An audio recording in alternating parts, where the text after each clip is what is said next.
আসসালামু আলাইকুম।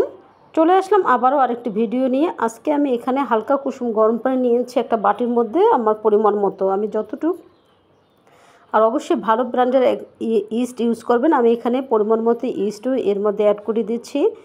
দিয়ে আমি কিছুক্ষণ 10 মিনিটের মতো ঢাকনা দিয়ে ঢেকে দেব।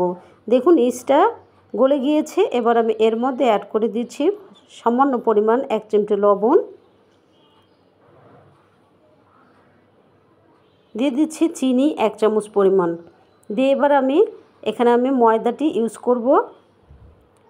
একটু একটু করে ময়দা দিয়ে পুরোটা আমি এভাবে গুলিয়ে নিচ্ছি। এভাবে অবশ্যই আপনারা পিৎজার জন্য এই ডোটি রেডি করবেন, তাহলে দেখবেন পিৎজাটি এতটাই বেশি সফট এবং নরম তুলতুলে হবে যে খেতে অনেক বেশি মজাদার হবে। আমি দেশি হোম মেকার ওয়েলকাম করছি বরাবরের মধ্যে আরেকটি ভিডিও দেখার জন্য। আশা করছি আজকের রেসিপিটি আপনাদের কাছে ভালো লাগবে। আজকে আমি গ্যাসের চুলায় চিকেন পিৎজা রেসিপিটি আপনাদের সঙ্গে শেয়ার করতে যাচ্ছি। কোনো স্কিপ করবেন না, তাহলে বুঝতে পারবেন যে আমি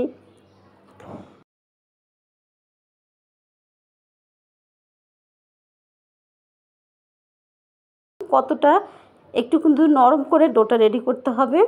এবার আমি ঢাকনা দিয়ে 1 ঘন্টার মতো রেখে দেবো। দেখুন ফুলে ডাবল হয়ে গিয়েছে। অবশ্যই চেষ্টা করবেন কিন্তু ভালো ব্র্যান্ডের ইস্টটা নেওয়ার। এবার আমি চিকেনটাকে রেডি করে নিব। এর জন্য আমি এখানে আদা রসুন পেস্ট দিয়ে দিচ্ছি 1/2 চামচ করে, দিয়ে দিচ্ছি লবণ স্বাদ মতো। এবার আমি দিয়ে দিচ্ছি এখানে জিরা ধনিয়ার গুঁড়ো পরিমাণ মতো,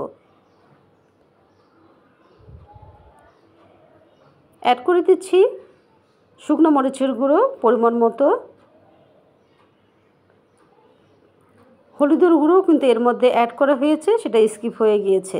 এবার চামচের সাহায্যে খুব ভালো করে ম্যারিনেট করে রেখে দিচ্ছি। আর এর মধ্যে আমি অ্যাড করব সসেরটাকে এভাবে পিস পিস করে কেটে নিচ্ছি। এখানে আমার কিন্তু আমি এখানে সসেস দিয়েছি আমি পেঁয়াজ কুচি, কাঁচামরিচ কুচি, আর দিয়েছি কিন্তু আমি ক্যাপসিকাম। অবশ্যই এগুলো আমি আগে থেকে রেডি করে নিয়েছি। আর এখানে কিন্তু মাংসটা আমি কড়াইয়ে বসে দিয়ে কিন্তু রেডি করে নিয়েছি। এবার আমি চুলায় চলে গেলাম পরবর্তী স্টেপে। দেখুন এভাবে আমি পিৎজার যে ডোটা রেডি করে রেখেছিলাম সেটা আমি এভাবে বিছিয়ে দিয়ে একটা কাঁটা চামচের সাহায্যে আমি এভাবে আমি একটা কাঁটা চামচের সাহায্যে আমি প্রেস করে নিচ্ছি। নিয়ে টমেটো সস খুব ভালো করে সব সাইডকে দিয়ে দিচ্ছি। আর বাসায় ঘরে বানানো কিন্তু আমি মেয়োনিজ এর মধ্যে অ্যাড করে দিচ্ছি। এটা স্কিপ হয়ে গিয়েছে। মেয়োনিজটা অনেক সোজা, আপনারা বাসায় রেডি করে এটা দিতে পারেন। আর এর মধ্যে আবার সসেস দিয়ে দেওয়া হচ্ছে।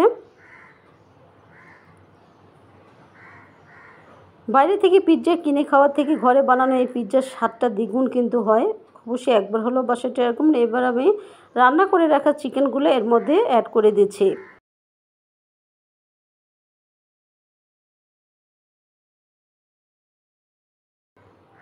এবার এর মধ্যে অ্যাড করে দিচ্ছি চিজটা অবশ্যই দিতে হবে। আমি এখানে মজারেলা চিজটা ইউজ করছি। তারপর টিউব করে কেটে রাখা পেঁয়াজগুলোকে এর মধ্যে অ্যাড করে দিচ্ছি। দিয়ে দিচ্ছি আমি কাঁচামরিচ ফালি,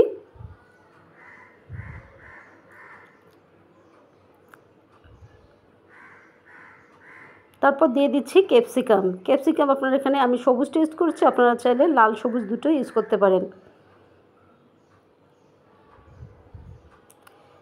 তারপর আবারও একটু আমি উপর দিয়ে টমেটো সস দিয়ে আবারও মেয়োনিজ দিয়ে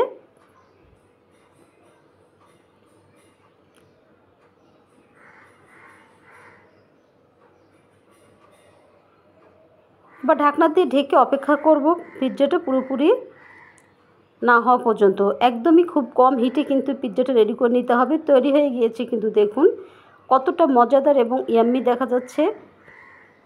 ঘরে তৈরি করে নিন চুলায়, গ্যাসের চুলায় ঝটপট এই চিকেন পিৎজা রেসিপিটি। আত্মীয় আসলেও কিন্তু ঝটপট এই রেসিপিটি আপনারা বাসায় তৈরি করে দিতে পারেন। সবাই অনেক মজা করবে এবং মজা করে খেয়ে নেবে। আমার এই আজকের রেসিপি যদি আপনাদের কাছে ভালো লেগে যায় তাহলে প্লিজ লাইক করতে ভুলে যাবেন না, শেয়ার করে দেবেন প্রিয় মানুষদের মাঝেও। আর অবশ্যই আপনাদের মতামত কমেন্টস করে জানিয়ে দেবেন। এবার আমি একটা সার্ভিং ডিশে নামিয়ে নিয়ে একটা পিৎজা কাটার দিয়ে এভাবে কেটে নিচ্ছি। আপনারা আপনাদের পছন্দ মতো কেটে নিয়ে পরিবেশন করবেন। যারা নতুন এসেছেন আমার চ্যানেলে প্লিজ একটি করে সাবস্ক্রাইব করে দিয়ে দেশি হোম মেকার আমার চ্যানেলের পাশে থেকে যাবেন। আর যারা ফেসবুক পেজ থেকে দেখবেন তারা প্লিজ পেজটাকে ফলো দিয়ে রাখবেন আর অবশ্যই বেশি বেশি শেয়ার করে রাখবেন।